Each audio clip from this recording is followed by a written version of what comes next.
Class 10th English, ठीक है। English important question, ठीक है। ये क्वेश्चन अपन ने एक वीडियो में डाल दिए थे, ठीक है, साथ में ये समझा दिए थे, ठीक है।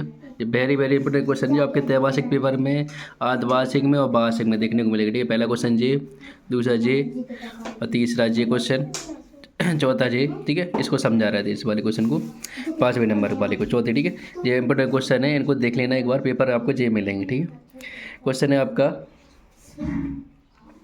कैन यू से नाउ 10th में in an autumn day in South Africa, ठीक है।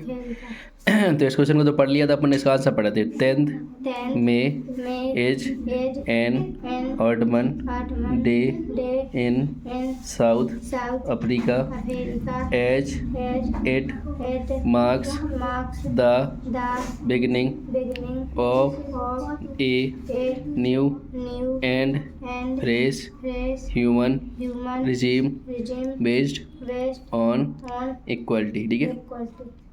तो ने क्या क्यों माना 10 मई जो है आपका शरद ऋतु है, किसके लिए? साउथ अफ्रीका के लिए। क्योंकि उस टाइम पे क्या हुआ था कि न्यू मतलब स्टार्ट किस चीज़ की हुई थी, कि जो मानवता है उसकी नई शुरुआत हुई थी और समानता की, ठीक है। क्योंकि जब अंग्रेज थे उन्होंने क्या किया था, सबको दबा के रखा था, किसको अधिकार नहीं थे, किसी को कुछ नहीं था। लेकिन जब 10 मई हो गई, तब आज़ाद हुए, ठीक है। उस टाइम में नेल्सन मंडेला थे, तो तब क्या हुआ इनकी, इन्हें समानता दी सब लोगों को और मानवता की शुरुआत हुई, ठीक है। समझ में आ गई चीज़।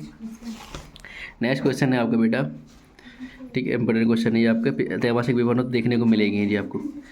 What does Mandela thank the international leaders for, ठीक है।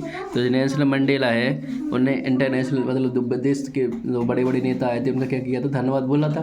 क्यों बोला था? क्योंकि वो आए थे, उनके सम्मेलन में पार्ट लिया था उनने। Mandela thank the international leaders to be present on the occasion to witness victory for justice for peace and for human dignity. तो जो इंटरनेशनल लीडर आए थे वहाँ के मतलब ओकेशन त्यौहार पे, तो वो क्यों किसके प्रतीक बने थे? जीत के न्याय के, किसके मतलब जीत भई थी ना उनकी अंग्रेजों के ऊपर, तो जीत के और जस्टिस न्याय के क्या बने थे? शांति के प्रतीक बने थे। जैसे सब लोग तभी होंगे जैसे अपन कोई चीज़ लड़ाई जीत जाती या कुछ करते तो एक उत्सव मनाते कि मनाती, तो ऐसे इनने किया था। तो क्या करे थे, जो इनकी विक्ट्री जीत के प्रतीक बने थे, जस्टिस और मतलब न्याय के, पीस यानी शांति, और ह्यूमन डिग्निटी मतलब मानवता का क्या हुआ था, वो हुआ था, स्थापना हुई थी, ठीक है, उस टाइम पे। क्योंकि जो अंग्रेज थे ना, वो सब लोगों को बहुत परेशान करते थे, ठीक है। ये तो अपन लोगों ने भी देख लिया, झांसी की रानी की कहानी जुड़ी है, नाटक भी देखा है, देखा कि नहीं, कितना परेशान करते थे, मारते थे, सब कुछ करते थे।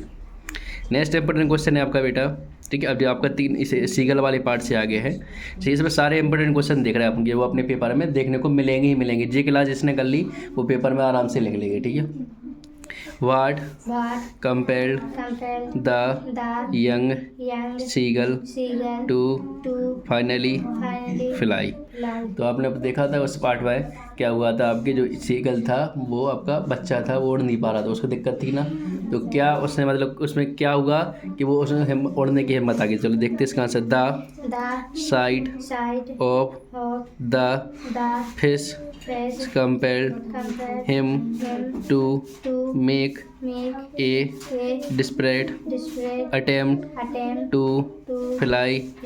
At this moment his hunger overpowered his fear. तो क्या हुआ था उसमें आपको से समझा दिया था जी।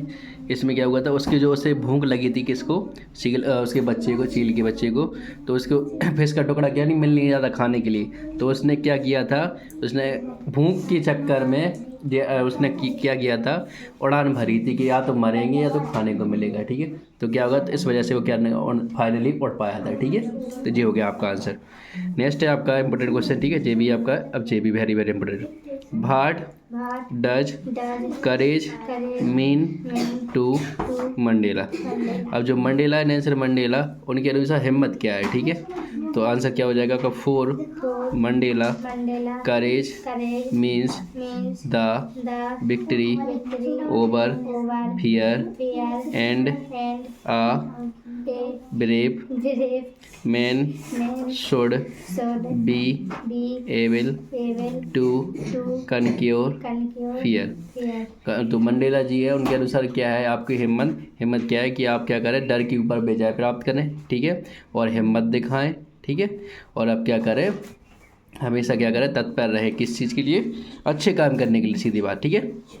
नेक्स्ट है आपका वाई, ये भी आपका इम्पोर्टेंट क्वेश्चन, ठीक है। वाई बर टू नेशनल एंथम्स संग।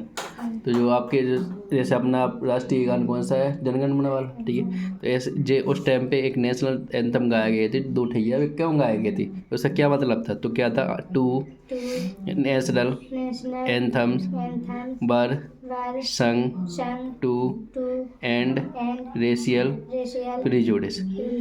तो जो रेशियल मतलब उस वक्त टाइम पे क्या था कि जो सफ़ेद लोग थे उनको क्या अधिकार दिए गए थे, काली लोगों को अधिकार कुछ नहीं दिए गए थे। तो ये क्या था, रेशियल, ये क्या कहलाता है, रेशियल, कि जो आप सफ़ेद हैं उनको अधिकार दे रहे, काली को क्यों नहीं दे रहे।